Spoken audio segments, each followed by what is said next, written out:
За өглөөний мэнд. За асуулт 3 гол асуулт байгаамаа. Тэгэхээр бид нар төсвийн тогтвортой байдлын зөвлөлийн бас гаргасан тайлан байгаа, дүгнэлт байгаа. Түүн дээр ч бас миний саналууд авчиж байгаа. Тухайлбал төсвийн тухай хуулийн 8 дугаар зүйлийн 8.1-т санхүү төсвийн асуудал эрхэлсэн төрийн захиргааны төв байгуулгана стратегийн баримт жижигийн төслийг эдийн засаг хөгжлийн асуудал эрхэлсэн төрийн захиргааны төв байгууллага дунд хугацааны төсвийн өрөөний мэдээллийн төслийг төсвийн тогтвортой байдлын зөвлөлөөс ирүүлсэн макро эдийн засгийн үндсэн үзүүлэлт төлөв байдлын таамаглалд үндэслэн боловсруулж жил бүрийн 4-р сарын 15-ны дотор засгийн газарт хүргүүлэх гэж заасан.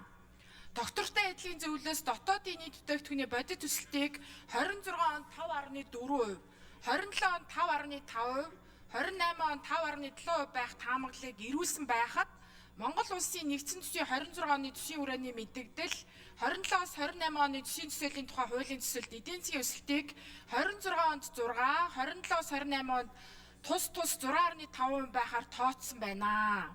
Алтны экспортын бие хэмжээг болохоор 26 онд 12.8 тонн, 27 онд 13.5 тонн, 28 онд 13.2 тонн байх таамаглалыг ирүүлсэн байхад дунд хугацааны төсвийн өрөөний мэдээллийн үзүүлэлтүүдийн төсөөллийг боловсруулахдаа ашигласан төсөөлөл нь дээр хэмжээнээс 28 оны хувьд 7, 27-оос 28 оны хувьд 11 тонноор тус их байна.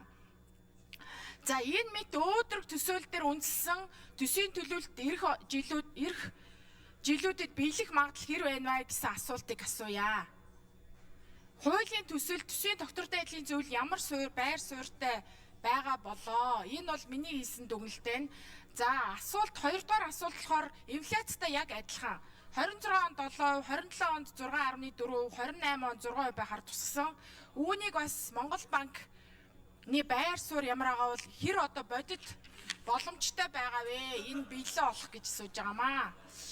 За 3 дугаар гол асуулт юу вэ гэхээр 28 Монгол улсын 28 оны хөгжлийн төлөвлөгөөний төсөлд өчигдөрхөн бид нар ярьсан те татрын орчны шинжилгээг хийн гэж тусцсан байгаа.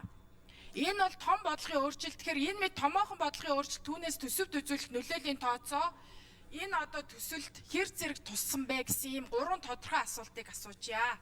Баярлалаа.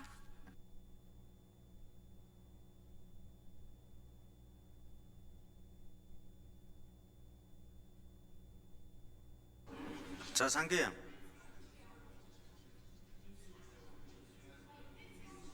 За Лувсан намын ган төмөр сайд хариулт өгье. За мөнх соёл гишүүний асуултанд хариулъя. Энэ удаа бид нар бол 2026 оны эдийн засгийн өсөлтийг 6% гэж одоо энэ төсвийн хүрээний мэдээлэл дээр оруулж ирж байгаа. Тэгээ 6%-ийн төсөөлөлд бол зөвхөн одоо засгийн газар хийж байгаа төсөөлөл биш. Монгол банк ч гэсэн өнөөдөр 6%-аар төсөөлж байгаа. Валютын сан бас 6% гэдэг төсөөлөл гаргаж байгаа. Дэлхийн банк бол бас 6% гэдэг төсөөлөл гаргаж байгаа. Тийм учраас бол энэ одоо засгийн газар өөрөө нэг өдрөг тоо зохиогоод бусдуул нь ийм даруй төлөв гэдэг ийм зүйл эсвэл бол тооны зөрүү гэдэг зүйл бол их бага шүү гişүнэ. Энийг нэгдэх асуултанд ийм хариулт байна. Хоёрдугаарт бол бид нар татварын шинжилгээг хийхдээ олон улсын зах зээлийн тогтворчлтыг харнаа.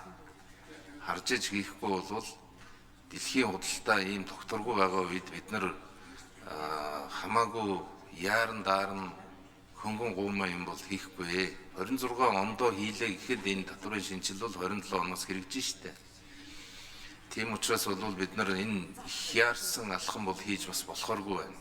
Бид одоо хэдэн сарын өмнө яралтай хийчихье гэж харж ирсэн бол сүүлийн үед энэ худалдааны дайн бол өөрөө өдрөөс өдөрт өдөр болгон өөрчлөгдөж байна гэдгийг бүгдээрээ ойлгож татварынхаа ерөнхий өөрчлөлт шинжилтийн ерөнхий зургийг бол бүгдээрээ хараад ойлголцоод тэгээд яг хилцүүлж батлах хэрэгжүүлэх хугацаагаа бол нарийн одоо ойлголцох ёстой гэдэг ийм зүйл байна. Баярлалаа.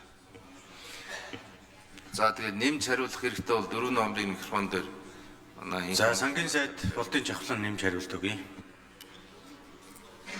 За мөнх соёл гишүүний асуултанд нэмж хариултъя. За тэгэхээр татварын шинжилгээг бол бид хийнэ. Энэ 4 жил бүтэн хийнэ.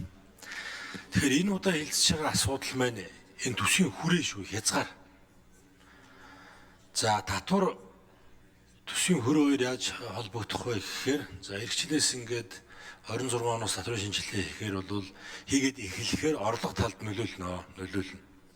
Тэгэхээр төсвийн хүрээнд дээр орлогын доод хязгаар, зарлагын дээд хязгаар орж ирж байгаа гэсэн үг.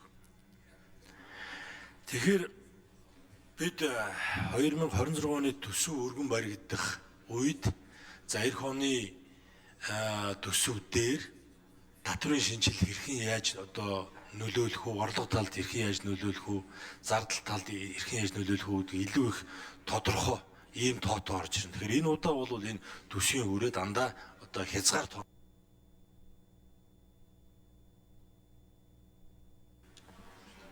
За мөнгө соёл гишүүн тодруулчихсан. За хариулт өгсөн. Тэгэхээр нэмээд нэг зүйл тодруулж асуухад одоо иргэд юу асууж байна вэ гэхээр хэвлэл мэдээлж гисэн төсвийн тодтгол хийх үү. Эхний 3 сарын байдлаар 1.2 их найд дутчлаа. Алтны экспортоор нөхнөө гэж хэлж гин. Энэ дээр юу гэж бодож байна гэж санал асуугаад яваад байгаамаа. Тодорхой мэдээлэл хэрэгтэй байгаа. Энэ дээр бас нэмээд хэлж хэрэгтэй бах. Тэгээд хоёрдугаарт нь ер нь бол төсвийн хүрээний мэдээлэл дээр зарим тохиолдолд шалтгаан үндэслэлээ сайн оруулж ирээд өөрчлөлт их боломжтой гэдэг хувь хүний байр суурь байдаг. Энэ тал дээр бас ямар бодолтой байна. Ягаад тэгэхээр одоо сая Гантүмэр сайдын хэлсэнчлэн геополитикийн асуудлууд байна. Эрдэс баялагын үн одоо борлуулалтын хэмжээний өөрчлөлтүүд таамагласнаас илүү өндөр хэлбэлцэлтэй байна. Энтэй холбогдуулаад ийм асуулт гарч ирж байгаамаа логикоор энэ дээр бас хариулт авчиг гэж бодож байна.